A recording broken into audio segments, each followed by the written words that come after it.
Hi students, unit 4 electromagnetic induction and AC unit चल रही थी और इसमें देखिए जो नेक्स्ट टॉपिक हमारे पास आता है वो ये है कि जो इलेक्ट्रोमैग्नेटिक इंडक्शन होता है वो दो टाइप का होता है। एक होता है म्यूचुअल इंडक्शन और एक होता है सेल्फ इंडक्शन। म्यूचुअल इंडक्शन और सेल्फ इंडक्शन में ये फ़र्क है कि म्यूचुअल इंडक्शन में हमारे पास दो कॉइल हैं, एक कॉइल ये है, एक कॉइल ये है, और ये दोनों कॉइल जो हैं ये रखी हैं कोएक्शियली, या तो रखी हैं कोएक्शियली या फिर एक ही किसी भी आयरन कोर पे दोनों की वाइंडिंग की हुई है, ये प्राइमरी ये सेकेंडरी।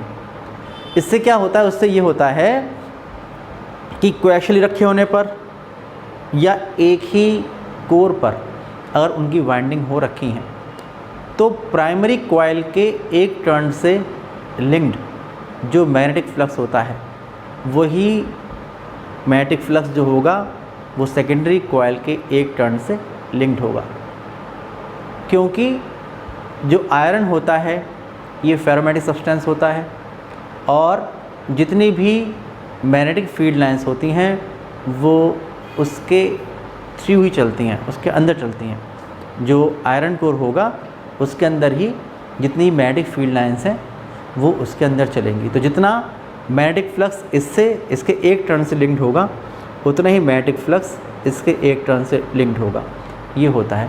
या जितना भी मैग्नेटिक फ्लक्स लाइंस चलेंगी यहाँ से कोएक्शियली होने की वजह से वो फील्ड लाइंस यहाँ से पास होंगी, और इसकी वजह से ये होगा कि अगर हमारे पास हम लोग इसमें अगर फ्लक्स चेंज करते हैं, अगर मान लीजिए मैं इसमें करंट चेंज करता हूँ, जब मैं इसमें करंट को चेंज करूँगा तो इसकी जो एक्सिस है उस पर मैग्नेटिक फील्ड चेंज होगी और वही मैग्नेटिक फील्ड लाइन जो होंगी इससे पास हो रही होंगी, और उसकी वजह से अगर मैं इसमें करंट चेंज करूँगा तो बी चेंज होगा, जब बी चेंज होगा तो यहाँ पर बी चेंज होगा, जब यहाँ पर बी चेंज होगा तो यहाँ पर बी इंटू ए चेंज होगा। इस पूरी कॉइल से जो लिंक मैग्नेटिक फ्लक्स है उसमें चेंज होगा और उस चेंज को अपोज करते हुए इस कॉइल में एक इंड्यूस्ड ईएमएफ प्रोड्यूस हो जाएगा और इंड्यूस करंट फ्लो होगी। ये फिनोमेना होता है म्यूचुअल इंडक्शन, कि अगर हमारे पास दो कॉइल हैं या तो कोएक्शियली रखी हुई हैं या एक ही किसी भी सॉफ्ट आयरन कोर पर उनकी वाइंडिंग हो रखी हैं, अगर किसी भी एक कॉइल में हम करंट चेंज करें तो दूसरी कॉइल में इंड्यूस्ड ईएमएफ प्रोड्यूस हो जाए, और अगर वो कॉइल क्लोज्ड है तो उसमें एक इंड्यूस करंट फ्लो होने लगती है। ये फिनोमेना होता है म्यूचुअल इंडक्शन। और इसमें जो ये कॉइल होती है फर्स्ट कॉइल जिसमें हम करंट चेंज करते हैं, इसको हम कहते हैं प्राइमरी कॉइल, और जिसमें इंड्यूस्ड ईएमएफ प्रोड्यूस होता है या इंड्यूस करंट प्रोड्यूस हो जाया करती है उसको हम कहते हैं सेकेंडरी कॉइल। ये फिनोमेना है म्यूचुअल इंडक्शन का, जहाँ पर दो कॉइल होंगी, दो कॉइल में से अगर किसी भी एक कॉइल में हम करंट चेंज करते हैं और दूसरी कॉइल में अगर इंड्यूस्ड ईएमएफ और इंड्यूस करंट प्रोड्यूस होती है तो ये फिनोमेना होता है म्यूचुअल इंडक्शन का। और सेल्फ इंडक्शन में क्या होता है, एक ही कॉइल होती है, अगर इसी कॉइल में हम करंट चेंज करते हैं तो इससे जो लिंक मैग्नेटिक फ्लक्स है उसमें चेंज होता है, और अपने खुद से जो लिंक मैग्नेटिक फ्लक्स है अगर उसमें चेंज होता है तो उसी कॉइल में एक इंड्यूस्ड ईएमएफ प्रोड्यूस हो जाया करता है और एक इंड्यूस करंट फ्लो होने लगती है जो फ्लक्स चेंज को अपोज करती है। ये फिनोमेना जो होता है इसको हम लोग सेल्फ इंडक्शन कहते हैं। दोनों को मैं अलग अलग बता रहा हूँ, मैंने बता दिया आपको, समझ गए होंगे आप लोग। अब फिगर बना के समझा रहा हूँ, पहले म्यूचुअल इंडक्शन फिर सेल्फ इंडक्शन। देखिए पहले mutual induction.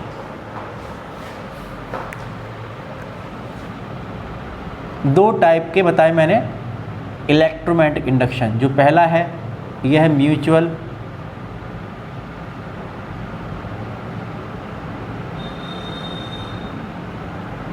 Induction. Mutual induction में मैंने बताया आपके पास दो कॉइल हैं,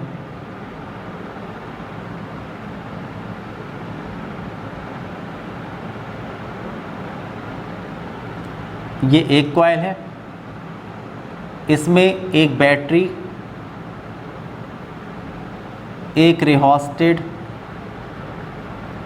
और एक की ये लगे हुए हैं, ये लगे हुए हैं और इसके सामने ही एक दूसरी कॉइल रखी हुई है, ये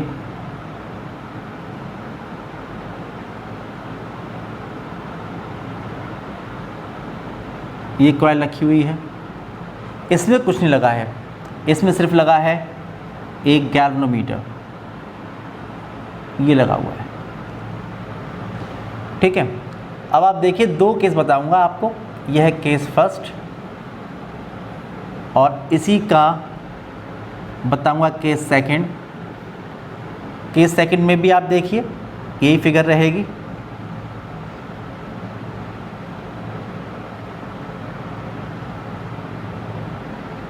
ये कॉइल है ये वाली, इस कॉइल से एक बैटरी, एक रिहोस्टेट और एक की, ये कनेक्टेड है, बैटरी, रिहोस्टेट एंड की। और आप देखिए कोएक्सियली एक दूसरी कॉइल रखी हुई है, ये रखी है दूसरी कॉइल,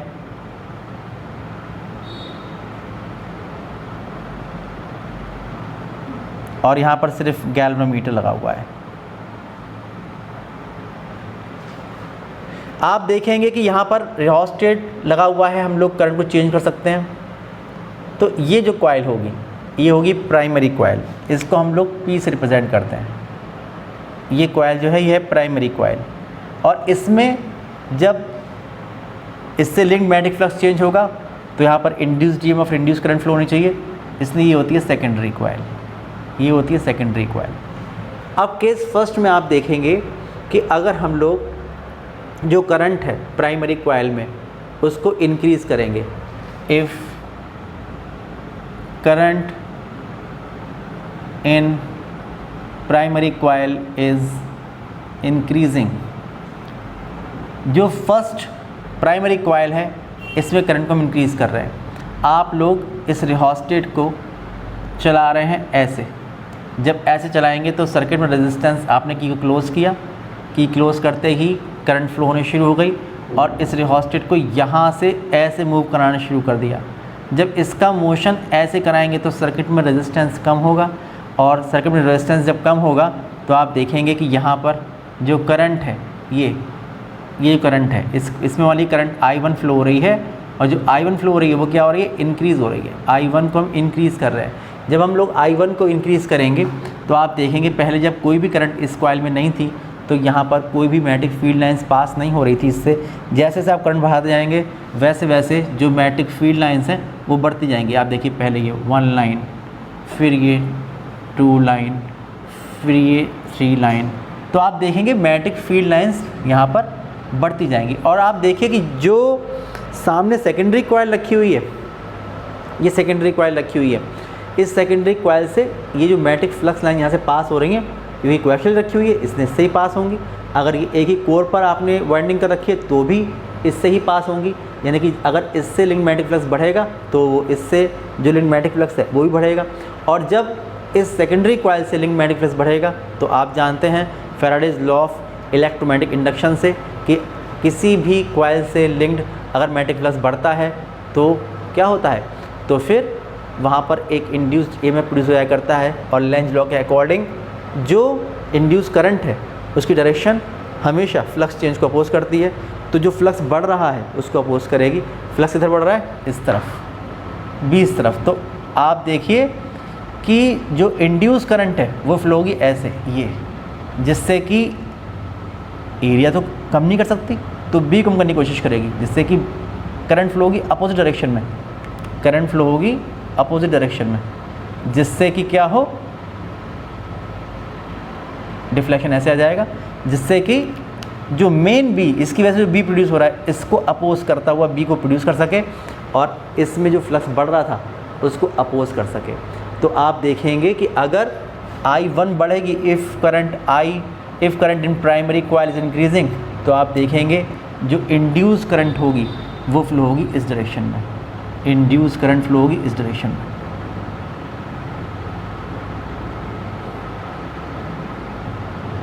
जो मेन करंट को अपोज करेगी।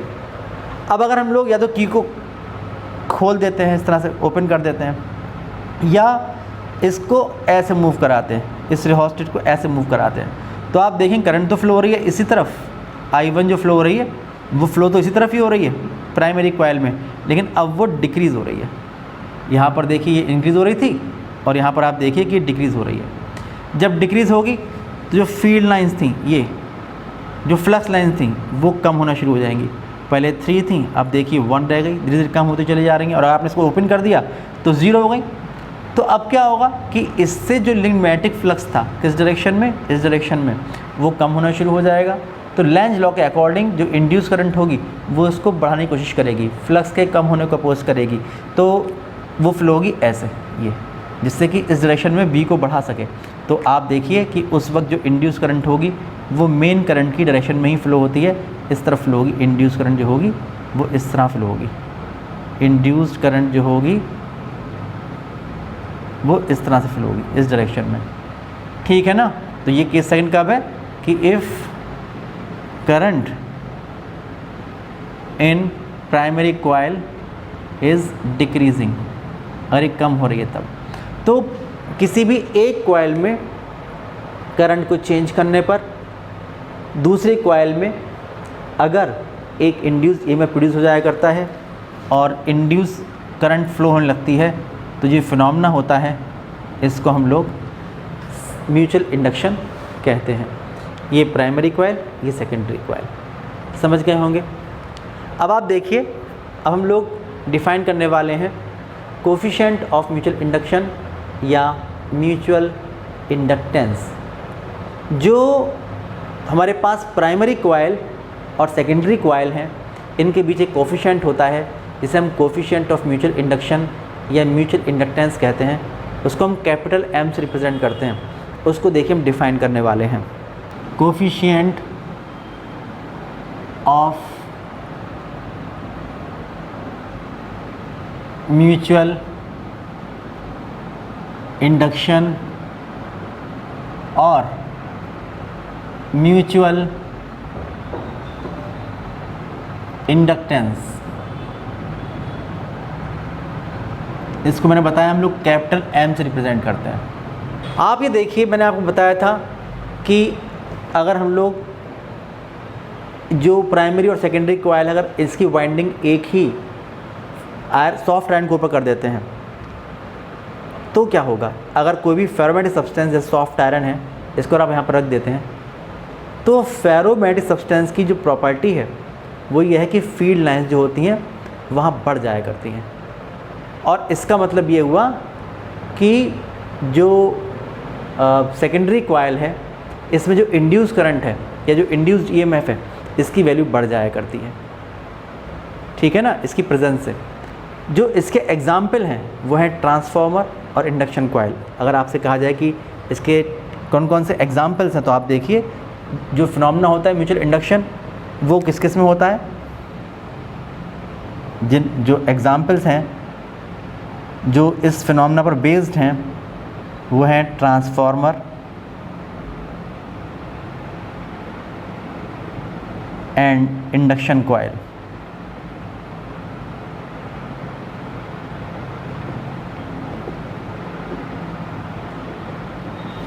तो देखिए मैं बता रहा हूँ आपको, हम लोग M को डिफ़ाइन करने वाले हैं। M को इस तरह डिफ़ाइन करेंगे कि अगर आपसे मैं ये कहूँ कि अगर मैं एक स्टेडी करंट फ्लो करा रहा हूँ इस प्राइमरी कॉइल में, आप ये मानिए कि इसमें जो प्राइमरी कॉइल है इसमें नंबर ऑफ़ टर्न्स हैं N1, जो सेकेंडरी कॉइल है इसमें नंबर ऑफ़ टर्न्स हैं N2। अगर हम लोग इसमें I1 करंट फ्लो कराते हैं तो सेकेंडरी कॉइल के एक टर्न से लिंक्ड जो मैग्नेटिक फ्लक्स है, अगर मैं इसको फ़ाई2 मान लेता हूँ, स्टेडी करंट की बात कर रहे हैं, अगर एक कांस्टेंट करंट बिना चेंज करते हुए करंट को फ्लो करा रहा है तब की हम लोग बात कर रहे हैं, तो क्या होगा। तो आप देखेंगे कि for a steady current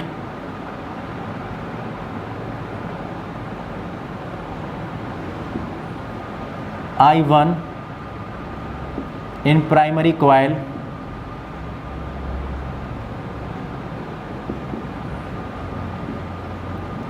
if phi2 be the magnetic flux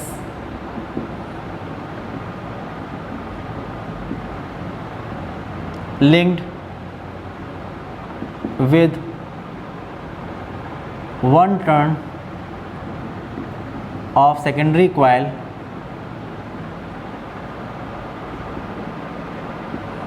then total number of flux linkages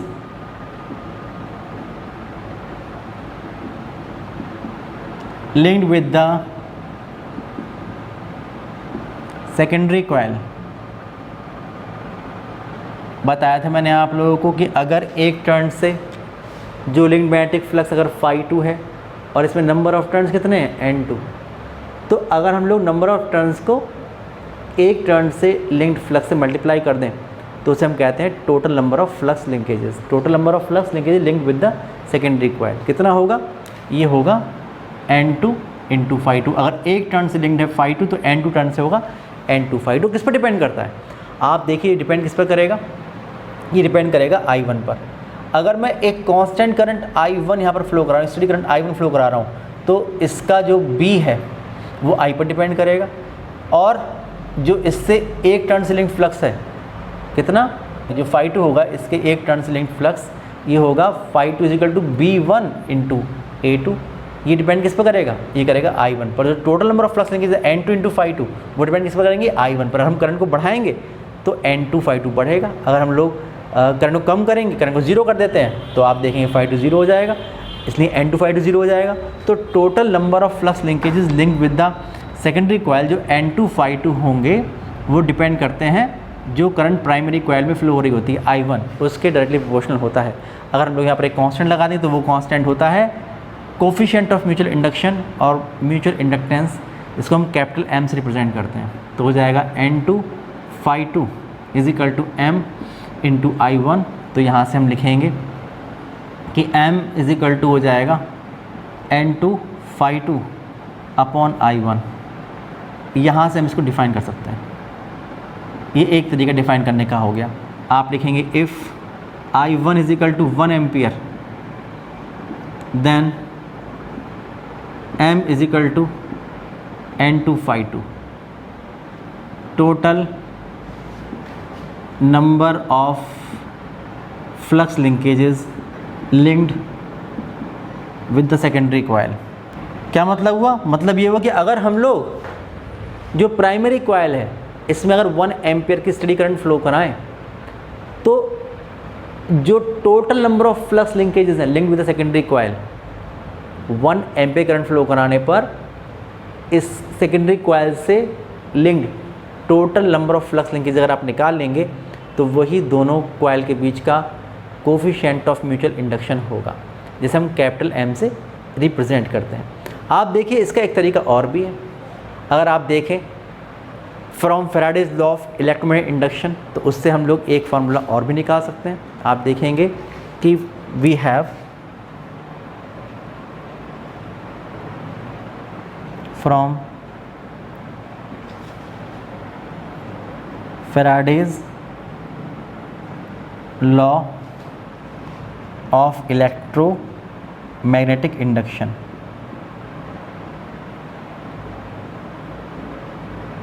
induced EMF in secondary coil.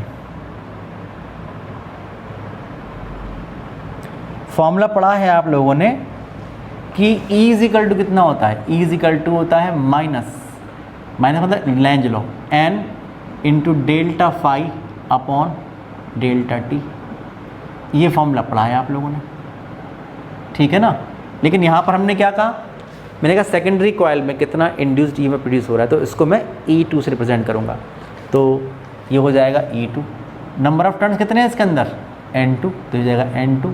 एक टर्न से लिंक्ड फ्लक्स कितना है? तो ये है phi2, तो delta phi2 upon delta T, ये हो जाएगा। ठीक है ना, बात समझ में आ रही है? Simply E is equal to minus N delta phi upon delta T ना लिखकर मैं लिखूँगा E2 is equal to minus N two delta phi two upon delta T. उसके बाद जो ये नंबर ऑफ टर्न्स इसको आप अंदर ले जाइए तो आपको मिल जाएगा कि E2 is equal to minus delta, जब इसको यहाँ ले जाएंगे तो हो जाएगा N2 इंटू फाइव टू और अपॉन डेल्टा टी। लेकिन आप देखिए कि इक्वेशन नंबर ए से जब लिखा है N2 फाइव टू, ये है m इंटू I1 के इक्वल है ना, तो आप लिखेंगे बट फ्रॉम ए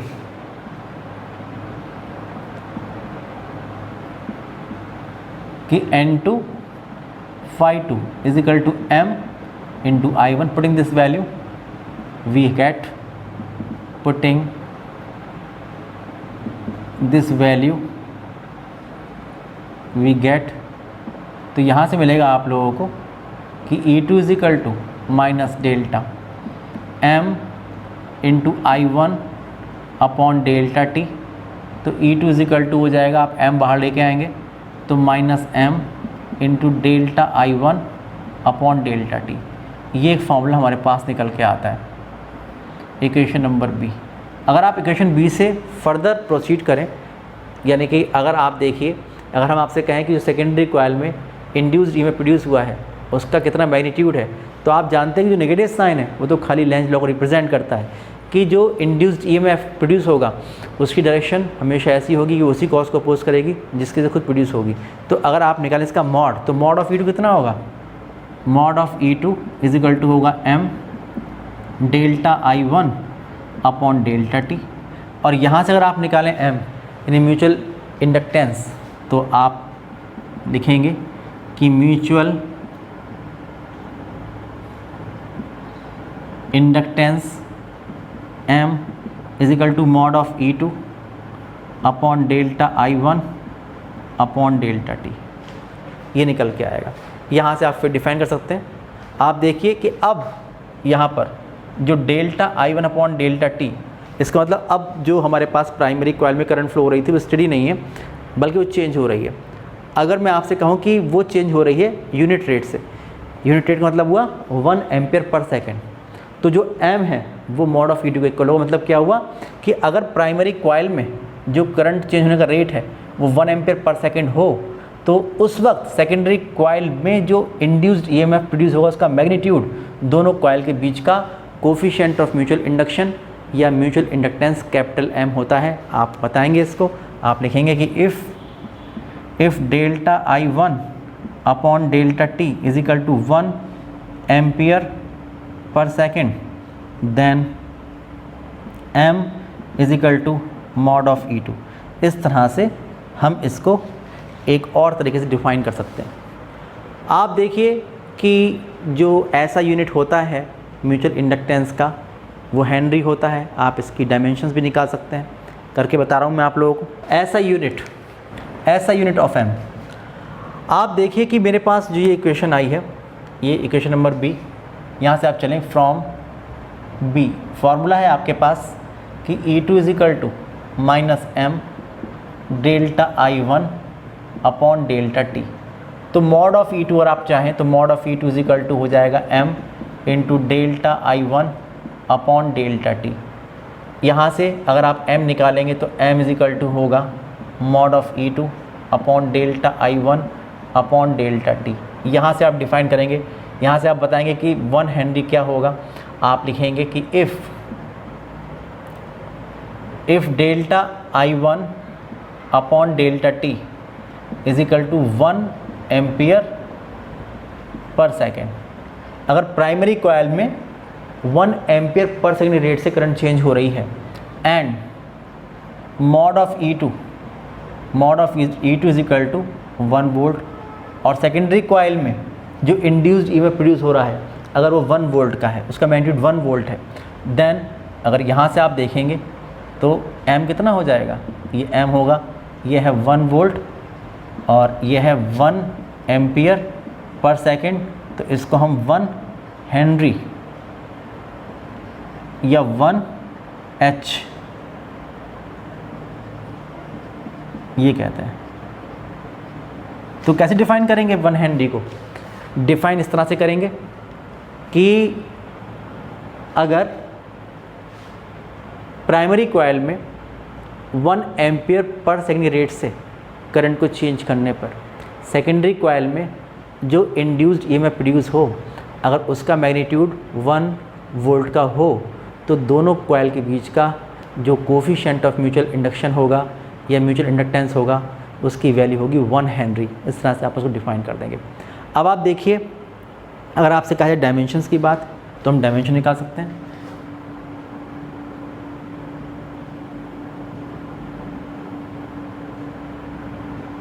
डायमेंशंस आप देखिए, इसी वाले फॉर्मूले से डायमेंशन देखिए। यहाँ से अगर आप देखेंगे तो फॉर्मूला आपके पास है m is equal to mod of E2 upon delta I1 upon delta T, ये है।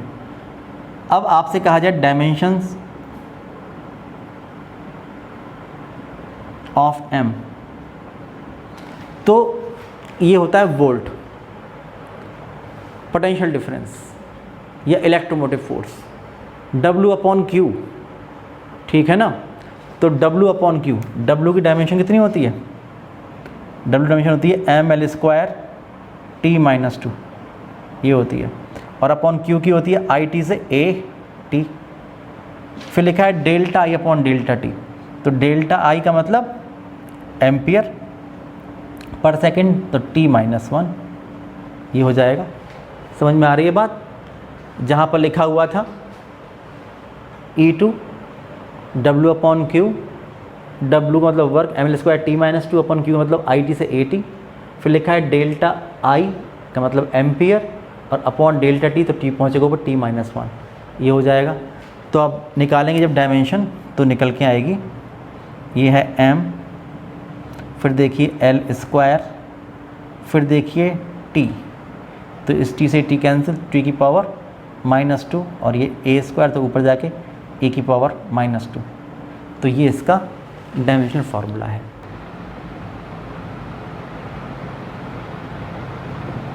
इस वीडियो में इतने रखेंगे म्यूचुअल इंडक्शन का। नेक्स्ट वीडियो हमारे पास जो होगा उसमें बिल्कुल इसी तरीके से हम लोग डिफ़ाइन करेंगे सेल्फ इंडक्शन को। तब तक के लिए बाय बाय।